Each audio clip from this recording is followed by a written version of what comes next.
राधे राधे। प्रिय भक्तों, सावन मास की हरियाली अमावस्या की ढेर सारी शुभकामनाएं। सावन मास में आने वाली अमावस्या तिथि, जिसे हरियाली अमावस्या के नाम से भी जाना जाता है, हिंदू धर्म में एक विशेष स्थान रखती है। यह दिन प्रकृति के प्रति व्यक्त करना, पितरों को याद करना और भगवान शिव की आराधना के लिए अत्यंत महत्वपूर्ण माना जाता है। इस वर्ष 2025 में हरियाली अमावस्या 24 जुलाई को मनाई जाएगी। हरियाली अमावस्या से जुड़ी एक लोक कथा बहुत प्रचलित है। कथा के अनुसार एक राजा के एक पुत्र और एक बहू थे।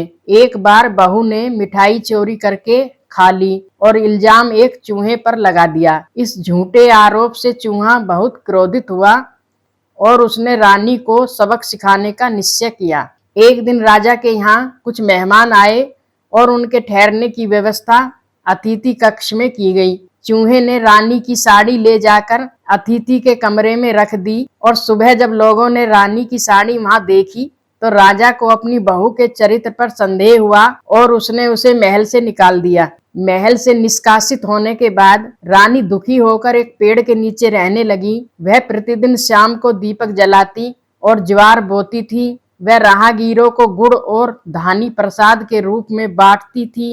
एक दिन राजा शिकार खेलकर उसी रास्ते से लौट रहे थे जहां रानी रहती थी। उन्होंने एक पेड़ के नीचे बहुत सारे दियों को जलते हुए देखा और उन्होंने यह देखकर बड़ा आश्चर्य हुआ। राजा ने अपने सैनिकों को उस स्थान के बारे में पता लगाने के लिए भेजा। सैनिकों ने वहां जाकर देखा कि दिए आपस में बातें कर रहे थे और रानी के निर्दोष होने की गवाही दे रहे थे। सैनिकों ने यह सारी बात राजा को बताई। अपनी गलती का एहसास होने पर राजा को बहुत पश्चाताप हुआ और वह रानी के सम्मान सहित वापस महल ले आया। तभी से हरियाली अमावस्या के दिन पीपल के वृक्ष की पूजा करना और दीपक जलाने की परंपरा शुरू हुई है। सावन अमावस्या का महत्व समझिए। सावन मास की अमावस्या का धार्मिक और पर्यावरणीय दोनों से ही दृष्टि से बड़ा महत्व है। पितृ तर्पण। इस दिन पितरों की आत्मा की शांति के लिए तर्पण, श्राद्ध और पिंडदान करना बहुत शुभ माना जाता है। ऐसा करने से पितरों का आशीर्वाद प्राप्त होता है और पितृदोष से मुक्ति मिलती है। भगवान शिव की पूजा। सावन का महीना भगवान शिव को समर्पित है, इसलिए इस अमावस्या पर भोलेनाथ की विशेष पूजा अर्चना की जाती है। इस दिन शिवलिंग पर जलाभिषेक, बेलपत्र, धतूरा और भांग चढ़ाने से भक्तों की मनोकामनाएं पूरी होती हैं। प्रकृति का उत्सव। सावन के महीने में चारों ओर हरियाली छाई रहती है, इसलिए इस अमावस्या को हरियाली अमावस्या कहते हैं। यह दिन प्रकृति के प्रति आभार व्यक्त करने का दिन है। इस अवसर पर वृक्षारोपण का विशेष महत्व है।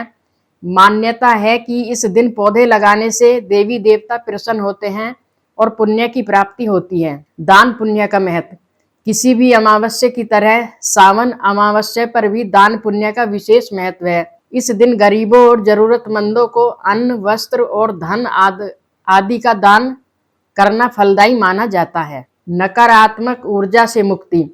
अमावस्या की तिथि पर किए गए उपाय और पूजा पाठ से घर की नकारात्मक ऊर्जा का नाश होता है और सकारात्मक का संचार होता है। इस दिन किए जाने वाले प्रमुख कार्य। वृक्षारोपण। अपनी राशि के अनुसार या पीपल, बरगद, आंवला, नीम और तुलसी जैसे पवित्र पौधे लगाना शुभ माना जाता है। पवित्र स्नान। इस दिन पवित्र नदियों, जलाशयों या कुंडों में स्नान करने की परंपरा है। दीपदान। शाम के समय पीपल के पेड़ के नीचे सरसों के तेल का दीपक जलाना चाहिए और पेड़ की परिक्रमा करनी चाहिए। गाय को हरा चारा खिलाना चाहिए। चींटियों को आटा और चीनी खिलाना और मछलियों को आटे की गोलियां खिलाना पुण्यदायी माना जाता है। मंत्र जाप भी करना चाहिए। ओम नमः शिवाय मंत्र का जाप करने का विशेष फलदायी होता है। सावन मास की अमावस्या केवल एक धार्मिक तिथि नहीं, बल्कि प्रकृति और पूर्वजों के साथ हमारे संबंधों को मजबूत करने का एक महत्वपूर्ण अवसर भी है। बोल हर हर महादेव।